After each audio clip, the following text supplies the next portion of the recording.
അല്ല continue talking. Okay. This is Chemmanampathi road. Chemmanampadi road അല്ലേ? Yes sir. അപ്പൊ ആ സൈഡ് കാണുന്ന എന്താണ്? Govindapuram road straight Pollachi to Thrissur. അവിടെ സ്ട്രൈറ്റ് ഇങ്ങനെ കാണുന്ന ഇത് തെങ്ങാണോ? യെസ് സർ, ടോട്ടലി തെങ്ങ. ഇവിടുന്ന് കുറച്ച് മാത്രമേ ഈ പന കാണുന്നുള്ളൂ. ബാക്കി മുള്ളുംകാട് ഏരിയ എല്ലാം പ്രൈവറ്റ് ഏരിയയാണ്. ഈ തെങ്ങും തോപ്പെല്ലാം കാണുന്നത് ഇവിടുത്തെ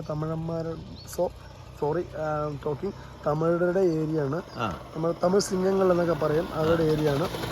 അവരെല്ലാം അധ്വാനിക്കുന്ന വ്യക്തികളും കൂടെയാണ്. ഈ കാണുന്നത് പച്ചപ്പെട്ടുള്ളതും ഈ കാണുന്നതെല്ലാം തമിഴന്മാരുടെ. ഈ കാണുന്ന ബാക്ക് പുറകുള്ള മലയും എല്ലാം തമിഴന്മാരുടെ. ഇവിടെ ഈ പനകൾ കാണുന്നില്ല. സാർ പന കാണുന്നത്. സാർ ഇതെല്ലാം പ്രൈവറ്റ് ഏരിയ സാറേ. Private area. അതിന്റെ അവിടെ ഇങ്ങനെ എന്തോ ഒരു പാറ പോലെ എന്തോ, അതെല്ലാം പ്രൈവറ്റ് ആണ് അല്ലേ? പ്രൈവറ്റ്. ഇവിടെ നമ്മുടെ പ്രൈവറ്റിൽ ഒരു പാറ കണ്ടു കഴിഞ്ഞാൽ നമ്മുടെ നാട്ടിലാണെങ്കിൽ പൊട്ടിക്കും, പക്ഷെ ഇവിടെ പൊട്ടിക്കില്ല. അതൊന്നും എന്താ ചെയ്യേണ്ടത്? വെറുതെ കിടക്കുന്നതല്ലേ? വെറുതെ എടുക്കുന്നത്. വെറുതെ അതിലൊന്നുമില്ല സാർ, കായൊന്നുമില്ല അതില്. ഇല്ല. ഇതിന്ന് നമ്മൾ ഈ സ്ഥലം വെറുതെ കിടക്കണോ എന്നുണ്ടെങ്കിൽ ഈ സ്ഥലം വെറുതെ കിടക്കുകയല്ല. ഇത് ചകിരി, ഞാൻ ഇന്നലെ പറഞ്ഞായിരുന്നു സാറിനോട്, ചകിരി ബേളാക്കുന്ന കാര്യം. സോ പൗഡറാക്കിയിട്ട് ഇവിടെ ഉണക്കാനിടുന്ന കാര്യങ്ങളും ഇത് അതിനുപയോഗിക്കുന്നുണ്ട്.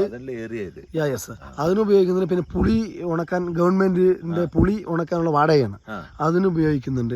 ഈ പനയുള്ളത് കൊണ്ട് പന മുറിക്കണ്ട എന്ന് പറഞ്ഞുകൊണ്ട് മാത്രമാണ് ഇവിടെ നിർത്തിക്കൊണ്ടിരിക്കുന്നത്. ഈ ഗ്രൗണ്ടാക്കി വെച്ചിരിക്കുന്നത് ഇത് അതിനെല്ലാം ഉപയോഗിക്കുന്നത്.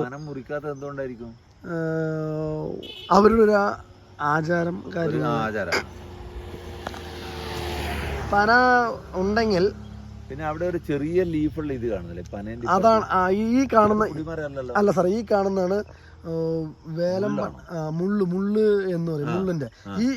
ഈ മരം നമ്മുടെ ഇന്ത്യയിൽ തന്നെ ഒരു മോശമായിട്ടുള്ളതാണ്. കാരണം മഴ കിട്ടില്ല, മഴ ലഭിക്കാത്തൊരു ഇത് വേലമുള്ളെന്ന് പറയും. വേലമുള്ളെന്ന് പറയും. ഈ വേലമുള്ള എന്ന് പറഞ്ഞ അല്ല, അത് നരേന്ദ്രമോദിയുടെ ഒരു ഇതിൽ വന്നിട്ട് തമിഴ്നാട്ടിലെ എല്ലാം വേലമുള്ളും പറിച്ചെടുക്കുമ്പോൾ തിരുപ്പൂർ ഭാഗത്തെല്ലാം മൊത്തം പറിച്ചെടുത്ത്, ഇവിടെയും പറിച്ചെടുത്ത് വീണ്ടും കണ്ടിന്യൂ വരുന്നതാണ്.